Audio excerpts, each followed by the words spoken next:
Welcome, everyone. We gather this afternoon to worship God. We are here to give thanks and praise to God for the life of James Marich and everything that he meant to us. We're here to remember resurrection hope in the unfailing love of God. We are here to celebrate the ways of love that touch us through our belonging to one another. Today would have been Jim's 95th birthday. I am here with a few members of his family, all masked and socially distanced in this church that he loved. You are in many places across the area and around the world. We gather because he touched our lives with his wisdom and strength, his leadership, his friendship, his music and stories, his love for us. This isn't how it was supposed to be for Jim's memorial service. For Jim, we would have pulled out every chair we owned. It would have been standing room only. We would have had the choir here, all decked out in their robes, the way he liked. We would have raised the roof with our singing. We would have shared our memories and our sorrow and done our best to comfort one another. The tables by the wall would have been heaving with food, beautiful food, and we would have stayed for an hour after the service just to share memories with each other, maybe 2 hours. Maybe we would have had a military honor guard, some of Jim's fellow veterans, to present a flag to his grieving family. None of that is possible today. One more loss on top of so much that has been taken away during this time of pandemic. But this is not a surprise. Jim has given us a strong lead in what to do. In the last months of his life, he bought a new laptop. The church was meeting on Zoom, and he wasn't going to be left out. He came. So I commend all of you who have tackled a new challenge in order to be here today. Allow me to share one word of technical advice. Jim's colleagues and friends and family have recorded tributes for us to share today. You will want to see them on your whole screen. So if you're looking at a lot of little squares right now, I invite you to find a button in the upper right-hand corner where it says View. You should choose Speaker View, and then you won't miss anything. After the service finishes, I will be going with the family down to the memorial garden alongside the church to inter Jim's ashes next to James. But the Zoom meeting will continue. I will leave it open for you. I will unmute everybody and encourage you to stay and say hello to the others who are here. There will be far more stories to tell than we can squeeze into a single service, so do stay and share them. We begin now with some photographs, accompanied by music that Jim himself loved to sing.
Let us pray together.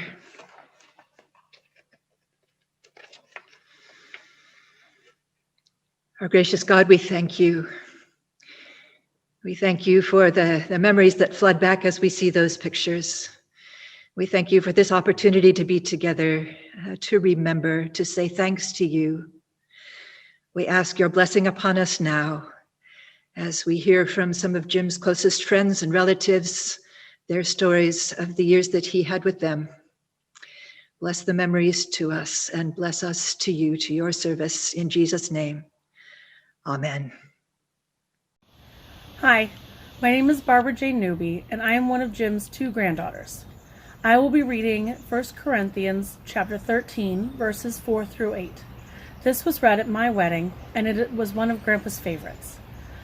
Love is patient. Love is kind. It does not envy. It does not boast. It is not proud. It does not dishonor others. It is not self-seeking. It is not easily angered. It keeps no record of wrongs. Love does not delight in evil, but rejoices with the truth. It always protects, always trusts, always hopes, always perseveres. Love never fails. Thank you. My name is Bill. Jim's my older brother by 9 years. My earliest recollection of Jim and our family was in the 1940s. These were tough times. We were just coming out of the Depression. There was war. The Second World War was raging with Europe and Japan. There was rationing of gas, oil, rubber, a lot of food items requiring stamps. One of my recollections was Jim talking about purchasing a bicycle for $7 with his own earned money. He was fascinated with airplanes, so we used that bicycle to travel to Midway Airport to see the planes land and take off. On one of those trips on that $7 bike, I was riding on the handlebars and I got my foot caught in the spokes, and I ruined his wheel as well as my ankle. It wasn't long after that Jim, being already in his later teens, enlisted in the Air Force. He became a flight engineer on bombers. Fortunately, he didn't have to go into combat, but stayed in the States. However, he did have 2 instances where he had to bail out of burning aircraft, one a B-17 and another a B-29. That had to be a harrowing experience. I next recall how he met Jane. It was interesting when he asked his father, or our father, to use his car to date Jane, not telling anybody that she lived in Belvedere, Illinois, which is 90 miles away, and how he had to explain 200 miles on the odometer, along with all the bugs and everything on the windshield. But it all worked out because they eventually married. I remember that wedding of Jim and Jane in Belvedere, Illinois. She lived in a farm community, and I could still see her walking down a long staircase, and with Jim at the base of it before they said their vows. It was a beautiful ceremony. It was small, but very well done. After their marriage, I remember Jim enrolling at the University of Illinois at Champaign-Urbana. Jane really worked as a teacher at that time to support him in getting through school. He eventually, after 4 years, attained a mechanical engineering degree, and then they went on to build their life. He started his career, I remember, around the Rockford area at various jobs, and then eventually moved northwest to Washington State, which he called God's country. Jim never forgot his family roots, though. He always returned for weddings and funerals, special events, reunions, and things like that. We could always count on him and my sister, our sister Elvira, and Jim singing various songs because they were both blessed with a good singing voice. I can remember one song they always sang, which was Sierra Sioux, along with many other family favorites. Jim also furthered his singing career by becoming a member of a barbershop quartet. He sang tenor. The name of the group was the Timber Kings. They sang in Chicago and won national competition, and they came in second place. Jim and I called each other frequently. We had many discussions, he talking about his family from their end and me for everything that was going on in the Chicago area. I miss those calls already. Jim was a man of great character. He always stood on his own 2 feet. I did not know one person that had anything bad to say about Jim. He found and married a great lady in Jane. Their marriage lasted 70 plus years. They raised a beautiful family. He built a great career. He traveled 6 continents, much of that with Jane. He served his country proudly. He had many friends and clubs. I remember him talking many times about his Rotary Club. He volunteered at the Museum of Flight for many years and enjoyed it always. He and Jane helped start the church that they worshiped in. We'll miss him dearly, but God has called him home to be with Jane again. May God bless his soul.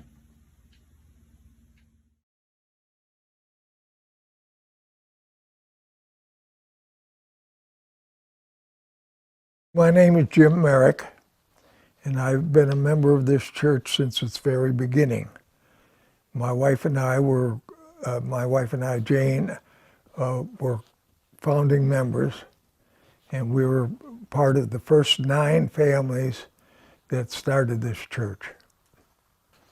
The Washington North Idaho Conference, as it was called in those days, it's different now, they looked at their membership all through the Seattle and Bellevue area, and they found that there were a number of Mercer Island people in those churches: Prospect, Pilgrim, First Congregational Church of Bellevue, etc. And they said, we ought to have a church on Mercer Island, so all those people go there to church. And so they bought 4.2 acres of property, and that's where we stand right now. And then they put out a call to all those churches for couples who would be willing to talk about starting a church on Mercer Island. And so we were all reluctant. We were firmly ensconced in our churches, and this was going to be a pretty hair-raising discussion to start a new church, and a lot of hard work, and we knew it. But by the end of that evening, we decided to do it. We met in the gymnasium of the Island Park Elementary School. We had our first service, I believe it was April 26th. Yeah, I think it was April 26th of 1964. And in between times, we had to prepare for this, so we all went out to everybody we knew and asked them to come to that first service. No strings attached, just come to the first service. And that first meeting, that first church worship service had 80 people there, and a lot of them stuck. And we started going to that church, and we did that for almost 5 years.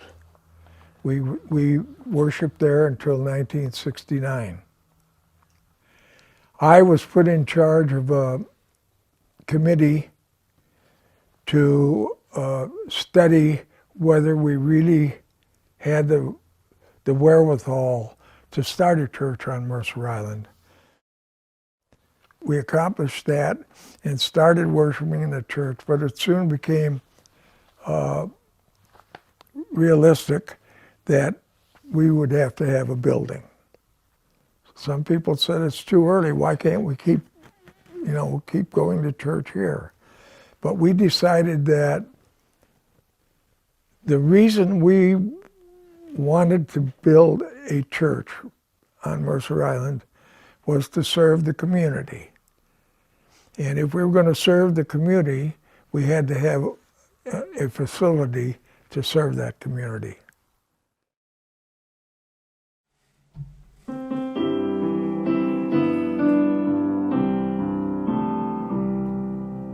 Why should I feel discouraged? Why should the shadows come? Why should my heart be lonely and long for heaven and home? When Jesus is my portion, my constant friend is He. His eye is on the sparrow, and I know He watches me. His eye is on the sparrow, and I know He watches me. I sing because I'm happy. I sing because I'm free. For his eye is on the sparrow, and I know he watches me. Let not your heart be troubled. His tender word I hear, and resting on his goodness,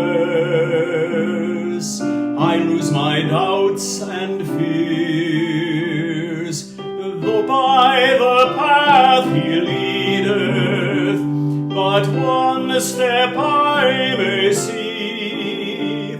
His eye is on the sparrow, and I know he watches me. His eye is on the sparrow, and I know he watches me. I sing because I'm happy. I sing because I'm free. For his eye is on the sparrow, and I know he watches me. Whenever I am tempted, whenever clouds arise, when songs give place to sighing, when hope within me dies, I draw the closer to him. From care he sets me free. His eye is on the sparrow, and I know he watches me. His eye is on the sparrow, and I know he watches me. I sing because I'm happy. I sing because I'm free. For his eye is on the sparrow, and I know he watches me.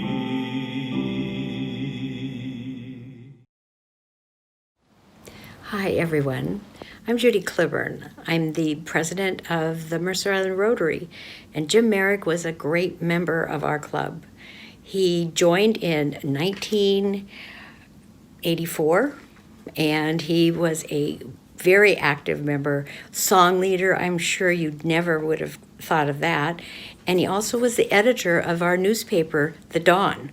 So he was always good for a joke and a good laugh, good friend to all. And we have missed him at Rotary for a very long time. And we know that he has been active in so many different areas, but at Rotary, he was one of our stalwarts, and we will miss him a lot. Hello, I'm John Nelson, and I want to share with you Jim Marich's love of singing. He sang in barbershop quartets, and I'm sure soloist, back in Illinois before he moved to the Northwest, and I had the honor and privilege to sing with him in at least 2 barbershop quartets. His favorite solo in church was It's a Wonderful World, and you will hear that on a separate track. And he also performed in 2 productions of A Malden Night Visitors, where he played the role of Caspar, and you'll hear a separate recording of This Is My Box. A lot of lyrics involved with that. We will miss Jim. He was a wonderful person and a wonderful singer. My name is Bill McCutcheon. I'm a good friend, was a good friend of Jim's, and a docent at the museum. Known Jim since our time together in Mercer Island Rotary back in the 70s. Jim wrote a newsletter for the Rotary Club at that time. He did it for about 30 years, and he just loved doing it. He made it very entertaining, and we all enjoyed it. Jim was the kind of person that everybody liked. He was smart, easygoing, modest, had a great sense of humor. He was just fun to be with. He became a docent at the museum in 1995. I followed him a few years later and really got to know Jim well over those 22 years. He loved the museum, he loved the people, he loved the kids, and he enjoyed engaging visitors, and they enjoyed talking with him as well. And he shared his war stories and other stories, and he got to be very popular with everybody. For the last few years, we commuted with a good friend and docent, Tom Davidson, and we had a wonderful time on our commutes, and we just thoroughly enjoyed it. Jim was especially pleased when he'd get home after the museum shift. He said, "Now I can have my Thursday martini." He had a martini every Thursday, and he just loved that. Jim loved teaching the museum's youth education programs, and he was darn good at it. And he inspired me to do the same thing. I'd often tell Jim, you're my role model. And he'd just chuckle, give me his trademark sly smile, and then proceed. The museum's Thursday morning docents held him in the highest esteem. He was our patriarch. He was our war hero. And before heading up to start our shift every Thursday, Jim would give us an advisory, such as, "There are a lot of kids up here today, so everybody be careful up there." When Jim asked me to carry on his legacy of telling the story of his World War II B-29 ditching, I told him, I would be honored. And despite his physical limitations, his mind and his sense of humor were always sharp as a tack right up to the end. Some of Jim's many attributes: he was a religious man, he had love for his family, he was thoughtful and caring, respectful of others. He enjoyed life to the fullest, he really did. And he was truly a good and loyal friend. Jim will be deeply missed by all who have known him. I've had the honor and privilege to have known Jim since 2006 as volunteer program manager at the museum. Through those 14 years, I witnessed the respect his fellow docents gave him and the strong bond with this group. I learned more about Jim in 2010 when I brought him to view the museum's B-29 while I was in Boeing's Plant 2 being restored. We witnessed a historic time watching and listening to our volunteer pilots on the B-17 and B-29 having a conversation between the planes using the restored radios. Jim was given the opportunity to sit in the B-29's flight engineer seat, reminiscing the days when he worked that position during World War II. It was a very emotional time for Jim since he hasn't sat in that seat since he left the service, and I was honored to learn more about Jim's character. Jim was a patriarch of the Thursday morning docents. He touched many lives and will be greatly missed. Many thanks to the family for sharing Jim with us. I had the privilege of working closely with Jim through our storytelling program at the Museum of Flight, where about once a month Jim would provide his The Only B-29 Sunk by a PT Boat presentation for visitors. I always enjoyed watching Jim present and seeing how everyone in that theater would hang on his every word, completely engaged and amazed by Jim and his story. Jim was an incredible storyteller. Hearing his story was something that would stay with you. Jim has left a large legacy at the museum. He's going to be greatly missed, and I'm honored to have known and worked alongside him. There are people who you feel honored to have known, even if it's just for a short amount of time.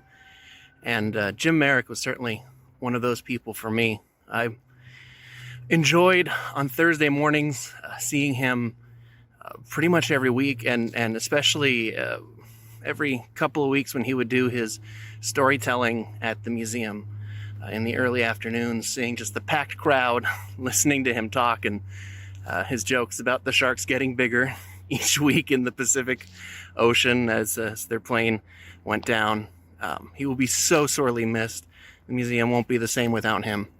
And I feel honored that we have his stories now to take up and carry on with us into the future. I've always felt fortunate to be part of at least 3 groups in which Jim was a member. Mercer Island Rotary Club, Puget Sound Wranglers Men's Discussion Group, and the Museum of Flight Thursday AM Docents Group. In each of these groups, Jim didn't just belong, he contributed. He was genuine. It was important to him, and consequently, he was admired by many people. Let me address these comments to his contributions as part of the volunteer group at the Museum of Flight. Because we were neighbors and had the same shift, it was natural for us, along with docent Bill McCutcheon, to carpool every Thursday morning. I got to see that as the beginning of an enjoyable day, of sharing thoughts and observations about all things on our trips to and from the Museum of Flight. Jim had strong opinions and was observant and vocal about many subjects as we commuted, and we all looked forward to the day ahead. Once at the museum, Jim became somewhat of a reluctant celebrity. He would don a World War II veteran cap, and people would come over and chat with him, take pictures with him, and of course, ask about his experiences. He had a way of connecting with everyone. He enjoyed people, and it showed. Many of us noted his special connection to children visitors and his joy in conducting learning sessions with them.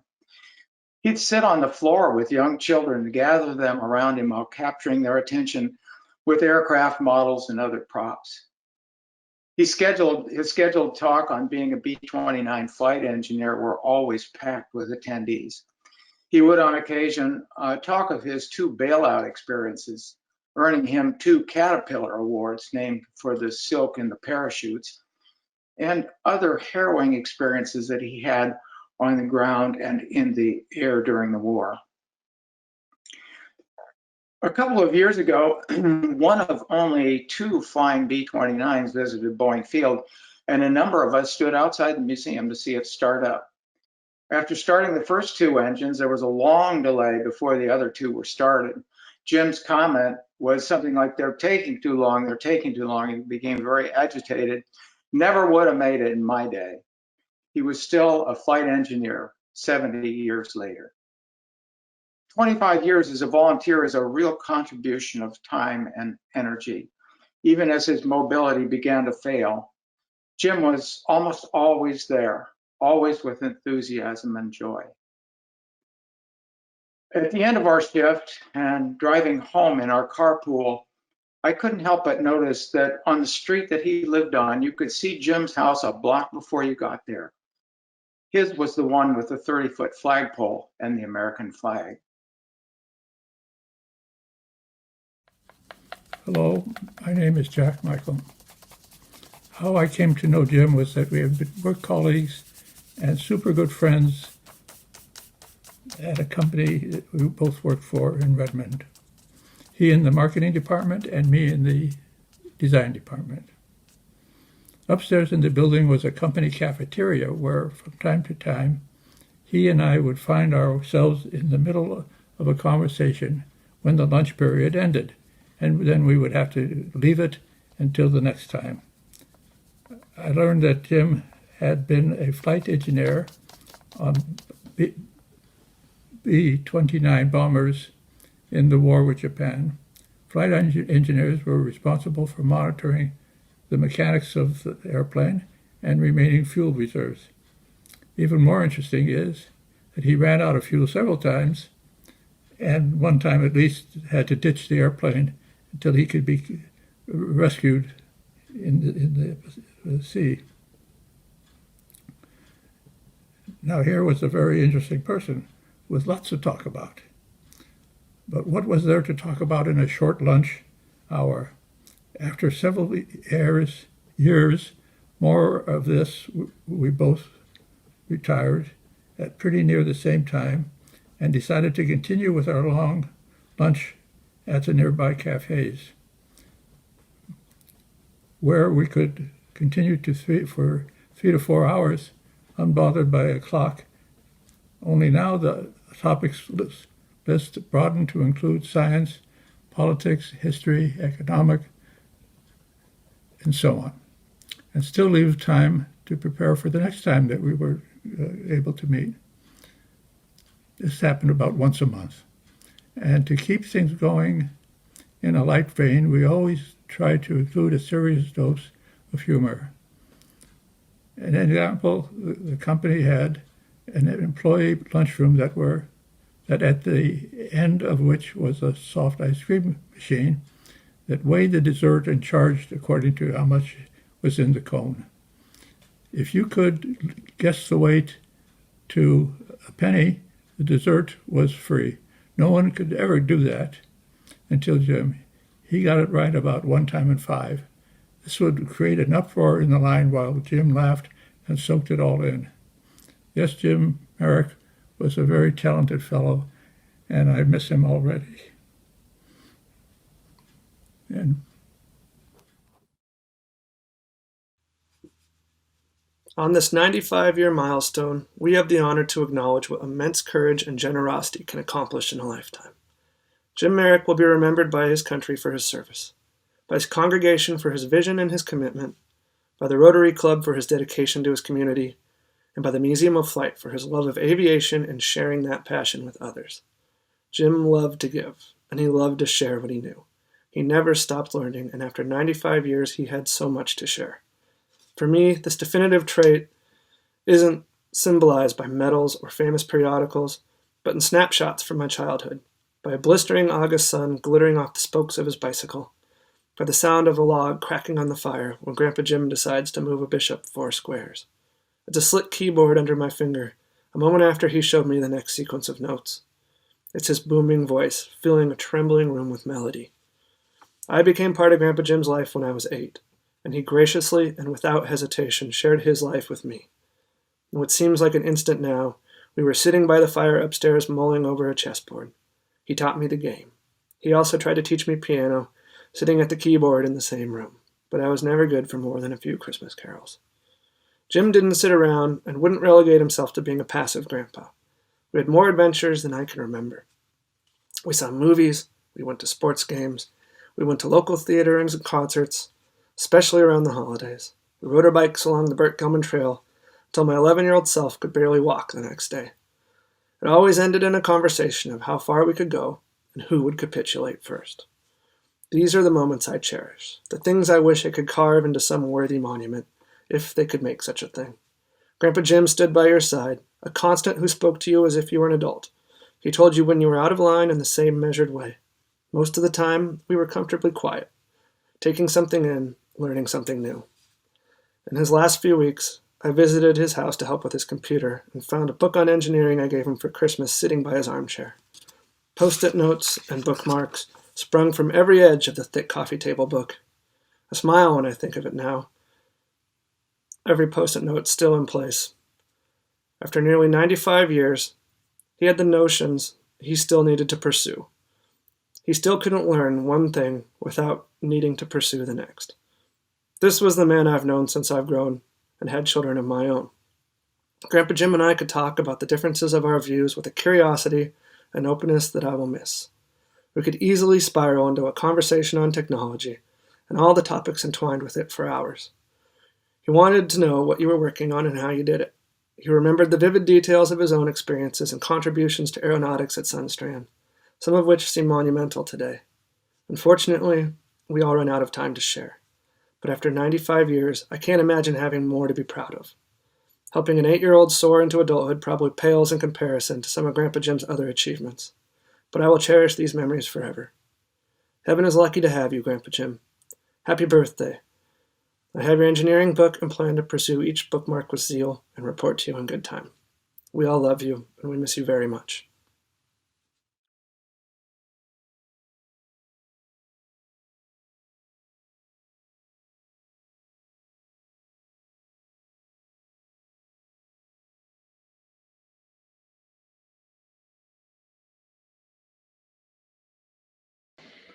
The last time I visited Jim at his home here on Mercer Island, he gave me a demonstration on his organ.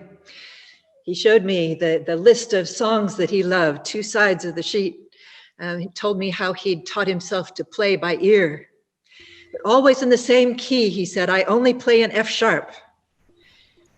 I'm a string player, not a keyboard player, so my brain went straight to the 6 sharps in the key signature and the impossibility of anything ever being in tune.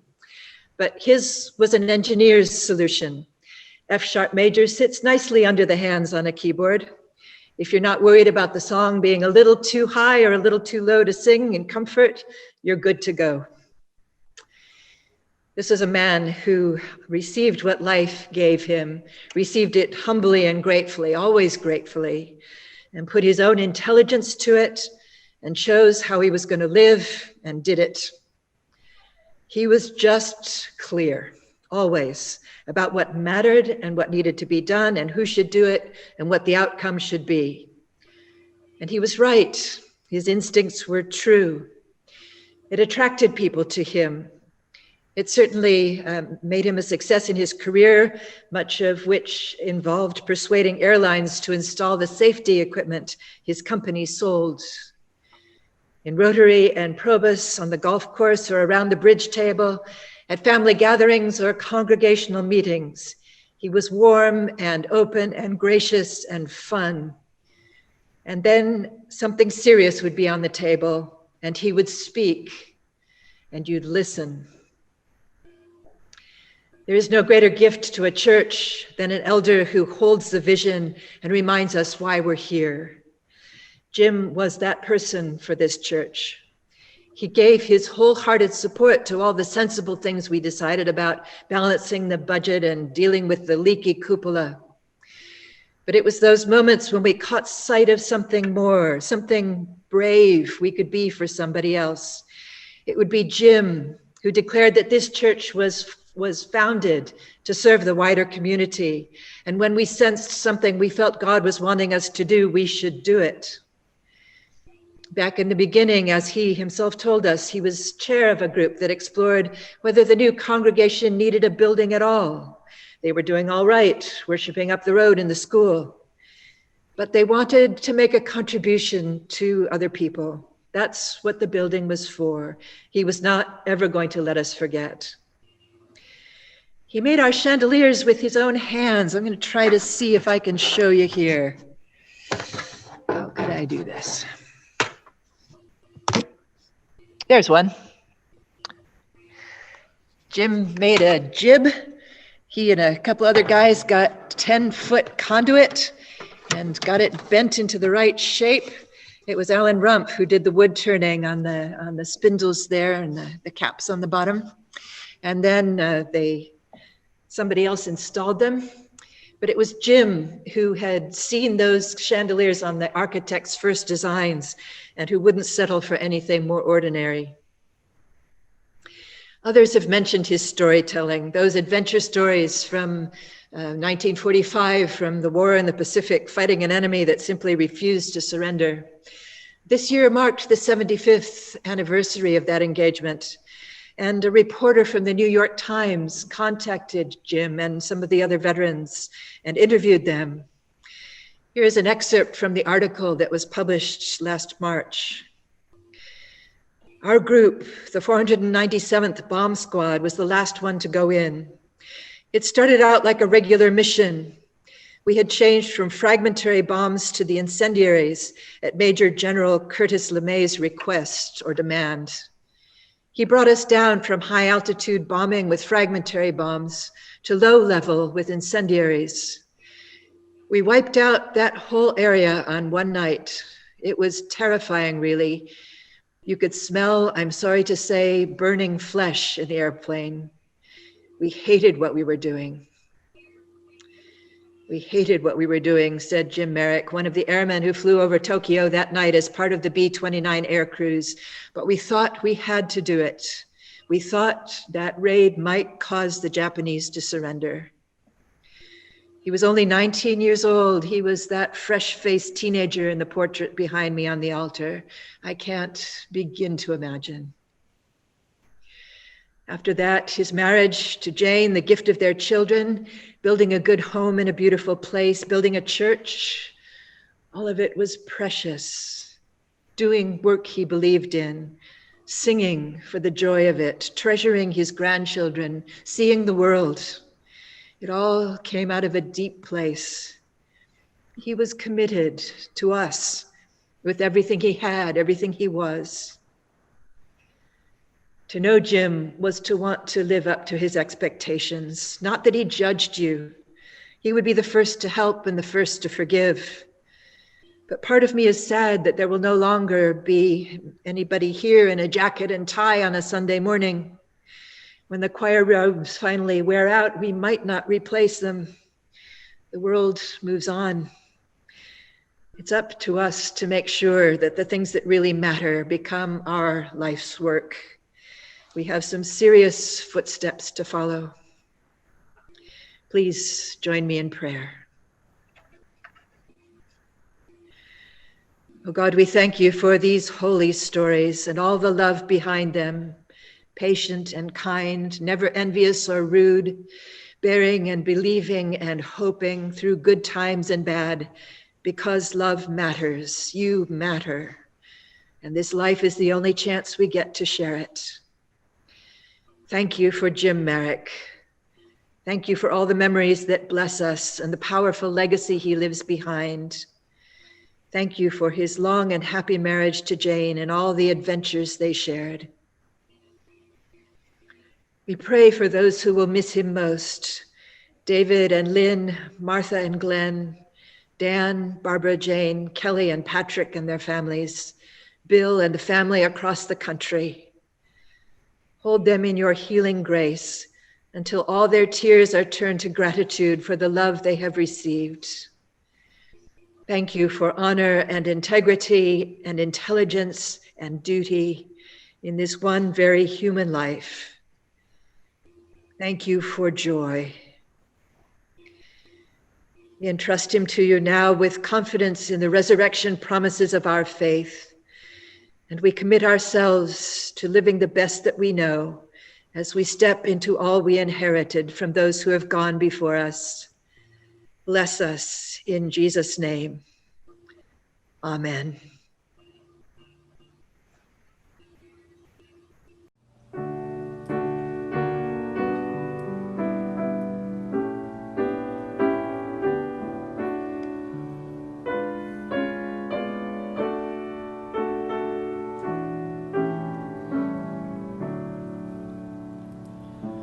Great is thy faithfulness, O God, my Father.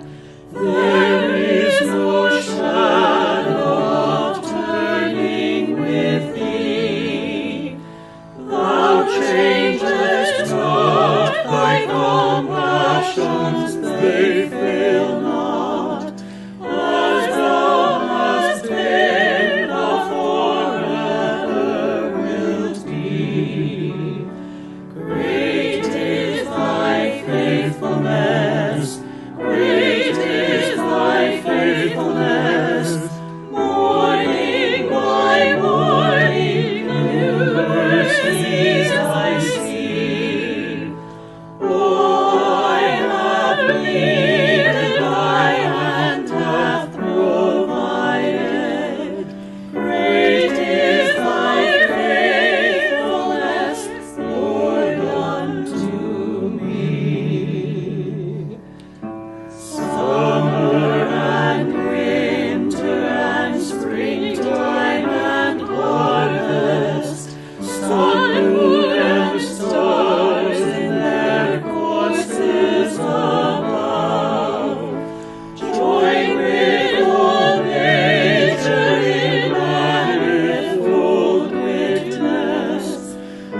sunshine, my only sunshine. You make me happy when skies are gray. You'll never know, dear, how much I love you. Please don't take my sunshine away. And you are my sunshine.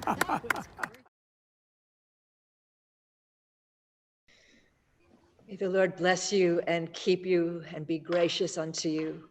May the Lord lift up the light of his countenance upon you and grant you his peace this day and forevermore.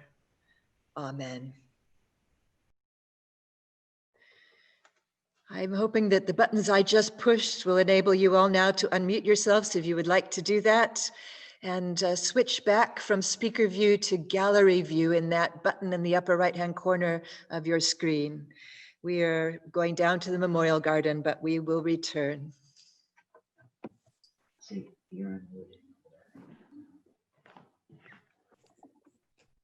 Hi, everybody. Hi, Hello. Jaya. You could wait. What, dear? You could wait. Okay, I'll speak up.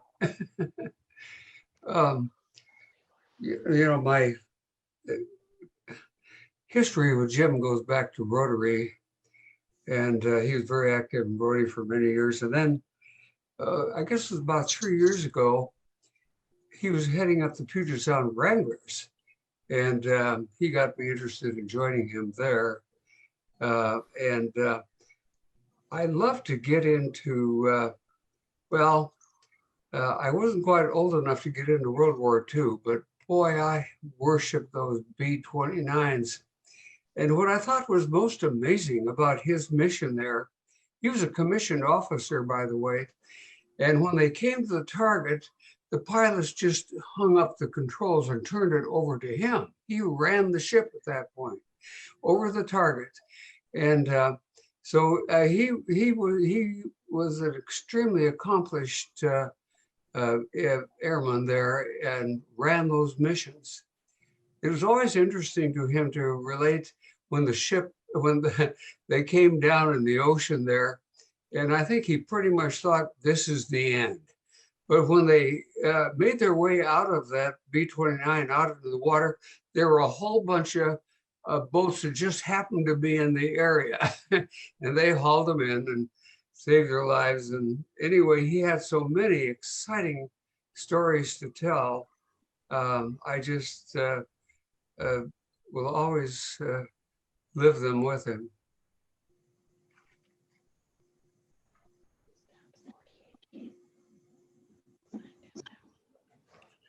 I'm Jania Nelson, and we came here from Chicago many years ago, 1966. And we had little kids, a rental house, and I don't think a job yet. And we just wanted to, Jack was working and couldn't leave, a small company, family business. So he couldn't just leave. It seemed like there was always something to do. So finally he gave a year's notice, and then boom, we moved after the year was up.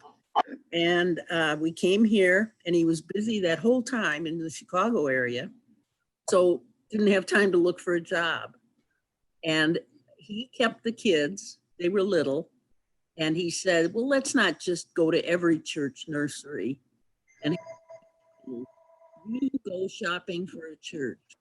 And then I'll come with the kids. We'll see if we all like it. Well, I didn't grow up in a church, so it took me a long time. I went to all the churches on the island. And at the last one, I saw that famous sign on our property that now meeting at Island Park School. So the next Sunday, we all went to Island Park School, and we met at the door by Jane and Jim Marich.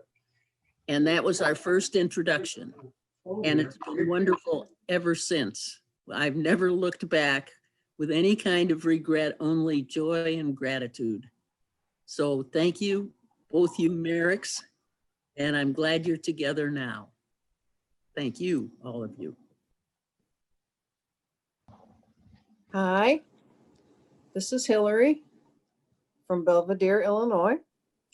And I just want to share one small memory of Uncle Jim and also Aunt Jane. We were at Uncle Milton's in Rockford for Thanksgiving. And I will never forget it. The night before, they had gone out to the Red Lobster. So how do they come downstairs to the Thanksgiving dinner? Wearing red foam, Red Lobster hats on their heads. We will never forget that. He was such a joker sometimes. So we're going to miss you, Uncle Jim. Maybe if I'm lucky, I can find a Red Lobster hat soon to wear just for you. Hi, my name is Bill Coles. I grew up across the street from Jim Marich. I had at least, 20 years of being around the man while I lived, with my folks. And I will say Jim was, sorry about the clock bonging. Jim was one of the funniest guys on Halloween I'd ever had. We would, as little kids, we would go up to his house, but he would he would stand in the dark windows with a nylon stocking over his face, and he would follow you until you got to the front door, going from window to window. And when you finally got to the front door, he would go from a crouch to a standing position and just stare at you. But he'd hand out the biggest candy bars to the local kids that you ever did see. So we will miss Jim. I'm glad I grew up across the street from him. He was a wonderful man, and I loved him dearly. Thank you. This is Bob and Alice Semlow. We lived in Rockford in the 60s. I met Jim since I was working at Sunstrand, and my wife, believe it or not, worked at Sunstrand for Jim's brother-in-law, Milt Brown. In 68, the company transferred us to Seattle, so Jim and I worked in the sales office together, calling on Boeing. I also joined the Museum of Flight, and while I was on Tuesday afternoons, I had excuses to be there on Thursday where I could see Jim. But I'm sure he will be missed. He was an icon in the Thursday morning group.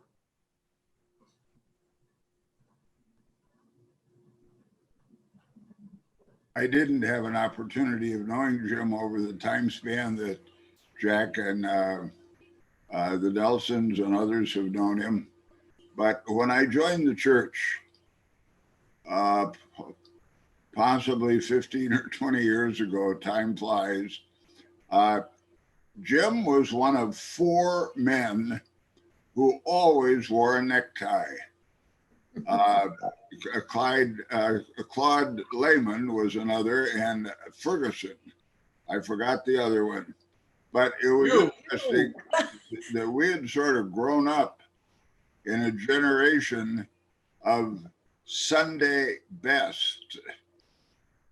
Therefore, it was hard for me to get accustomed to people coming in sort of shaggy blue jeans and things like that. But I think, in a way, we're all going to miss that necktie that Jim always had. He always was dressed for church.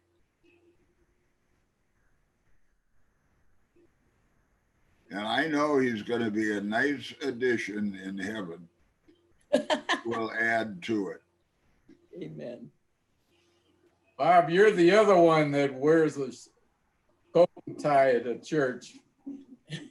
Yeah, I'm pretty close to the most senior and probably most senior. And again, it was Sunday best, and that's what you did. Was it Jack Esser?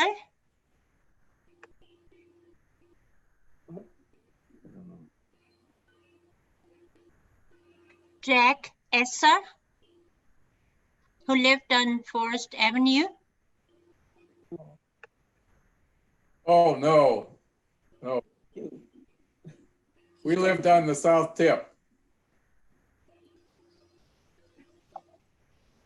Some of you are not familiar with CCMI and perhaps don't know that we have a memorial garden to the west of the church down the hill.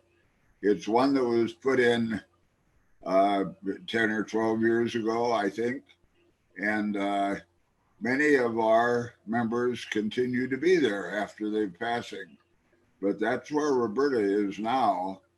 And they may very well be taking Jim's ashes down there or whatever is necessary. But Roberta has said she'd be back. And I don't find any problem in being patient and waiting for her. I have one more thing to say about Jim and Jane. Before we had the building, when we were meeting in the church, we formed in the school, we formed a building committee and committees to study, go visit other churches and see how they do things and what their building looks like. How big do we want our entry to be? All that stuff that you think about. And we had an architect, but and Jim was, I presume, the leader of the building committee. Was he? Was he? Yes. We met quite a bit in their home and fought and agreed and argued about, should we have a bigger entry? Should we have stained glass windows? Should we have this? Should we have that? How much money do we have? And so on and so forth. It was a team, and it's memorable to me because now we've had the building for so long. I can hardly remember how it was before we had it. And he and Jane were pioneers in that whole effort. Worked very hard. We owe him a debt of gratitude. Hi. Hi.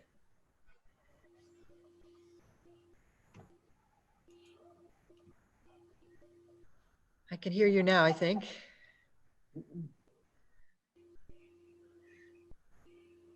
Yes. Hello. Jim's daughter, Martha, is having surgery for her knee on Wednesday, I think she said. So this was a long walk for her down to the memorial garden.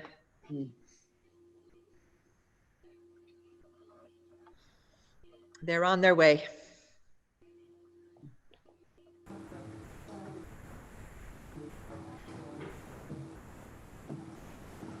The chairs are moving slowly.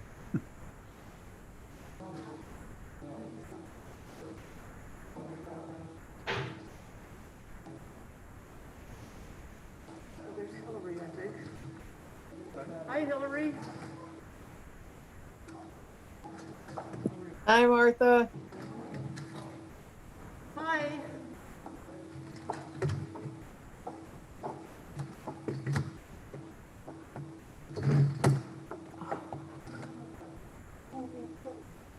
Can they hear us?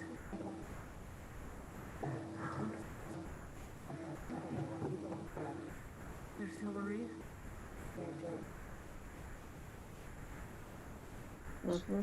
Yeah. Oh, Do you hear us, Martha? Hi, Steve. Yeah, there's Steve. Oh, Mrs. Hungate, too, look. Hi. Oh, and Jill. Hi, Martha. How's Donna? She's right here. Wave. Hi. Just wave. Put your hand up and wave. That's Maybe I think you can talk and we can hear you. Jim and Jane's daughter Martha is talking, looking for Oh, you. and there's Jeff Van there's Jeff. You see that, Dave? In the corner, there's Jeff. Yeah.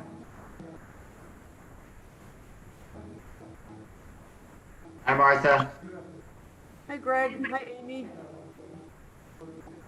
Hi, Beth. Hey, Martha, how you doing? Oh, and the Semilows.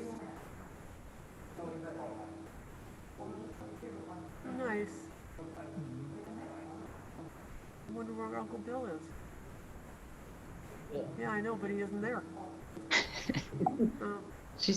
Martha's calling that Uncle Bill, so that must be his brother. Thank you all for joining us. I know now we're just staring at each other. No. It was a beautiful service, Martha. We really enjoyed it. It must have taken a lot of work to put it together. I can't hear it. Everybody. I don't know if it's us or them though. I think it's Here them. comes the family. Oh, there we go. Hi, everybody.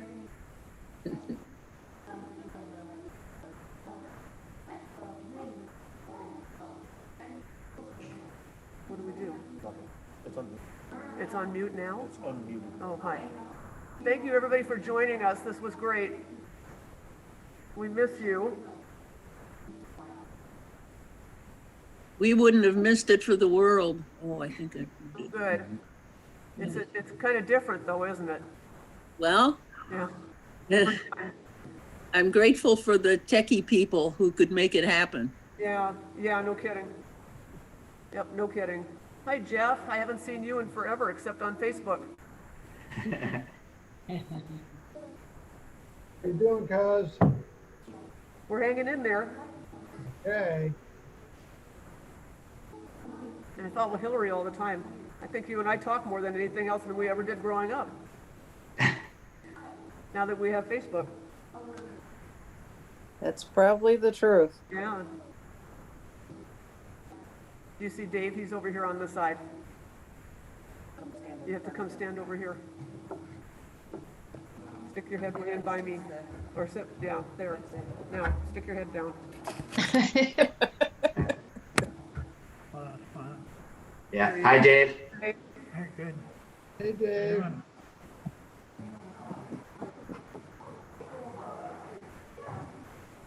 There you go. Get a chair to get you getting there. Okay.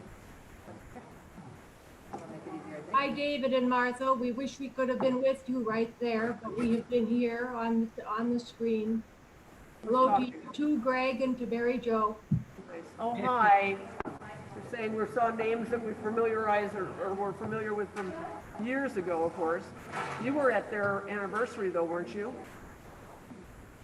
No, I don't think so, but we were last with you for Jane's service. Oh, yeah, that's right. So a year ago, yeah. And we're just missing a few relatives for some reason. I don't know why, but.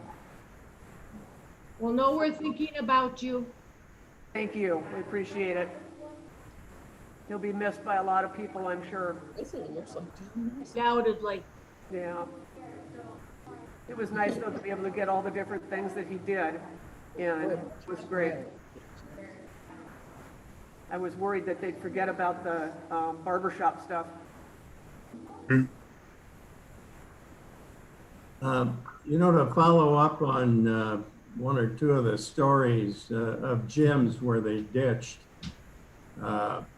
he told me that the pilot did such a great job that he never got wet above the ankles. Yeah, that's what we always heard, yeah. He just went waiting. But then their plane wouldn't sink on top of it, so, yeah. Yeah, they had to torpedo it because it was a hazard to navigation. Isn't that funny?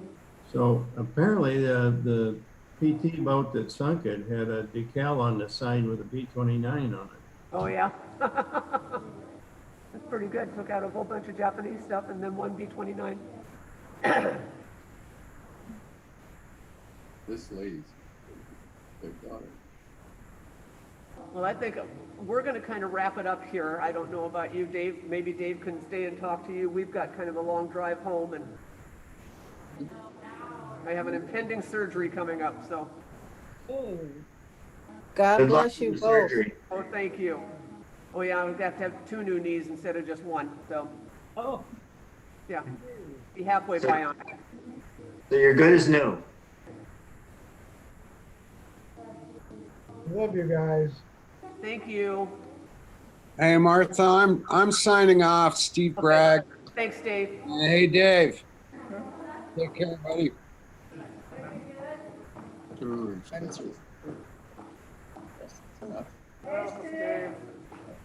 guys have to get right behind me. There you go. Hey, Uncle Steve. Hey, Lenny. Thanks for coming. Pat. Pat, you look good in the mask. Katie looks better without one. You look, it's an improvement. Yeah, I think it was David. Good to see you, Steve. You guys, I love you. Love you too.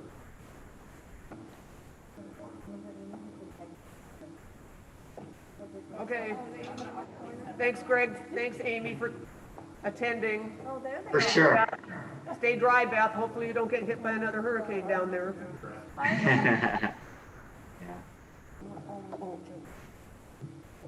Well, then here, you switch places. You hold that. Mary Jo Kelly wants to say something. Hang on. I think she left. Oh, there she is. She's in the corner now. I just hit the.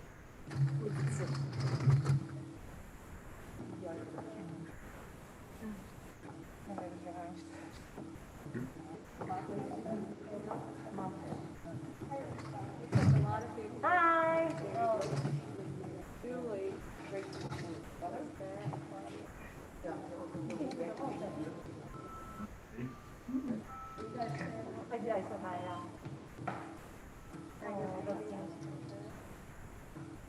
Thanks for coming, everybody.